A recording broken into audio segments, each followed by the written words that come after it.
Demander une augmentation de salaire n'est pas si simple, surtout si on manque de confiance en soi. Une petite voix intérieure peut nous souffler « tu ne le mérites pas ». Pourquoi toi et pas tes collègues? Tu veux le faire savoir auprès de ton boss, c'est ça? Tu veux te montrer? Je vous propose une méthode qui a fait ses preuves pour oser demander une augmentation de salaire. C'est la méthode JPE.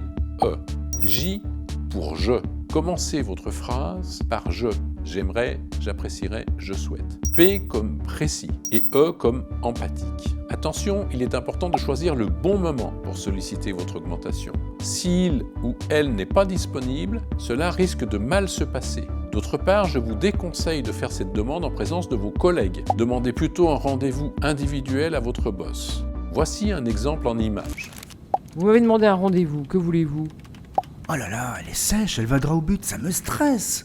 J'ai réfléchi à tout le travail que j'ai fourni ces dernières années et je pense mériter une augmentation de 5%. Je vous en fais la demande aujourd'hui en vous laissant le temps, bien sûr, d'étudier cette proposition. Tu te prends pour qui? Qu'est-ce qui te permet de penser que tu mérites 5%? Tu es un génie ou quoi? Déterminez l'augmentation que vous souhaitez. Si vous pensez mériter 5%, alors demandez 5%. Ni plus, ni moins. Si vous demandez plus que ce que vous pensez mériter, vous risquez d'avoir du mal à défendre votre point de vue. Ok, je vais prendre le temps de l'étudier.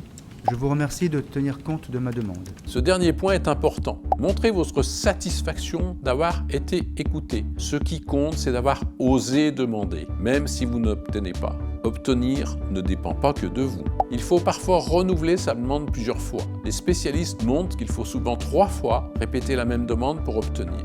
Soyez persévérant mais sans monter en agressivité et en restant empathique. Sachez que cette méthode JPE peut s'appliquer à beaucoup d'autres demandes, que ce soit dans votre vie professionnelle mais aussi amicale, sociale ou intime. Retrouvez ces conseils parmi bien d'autres dans ma nouvelle BD Psy intitulée La confiance en soi.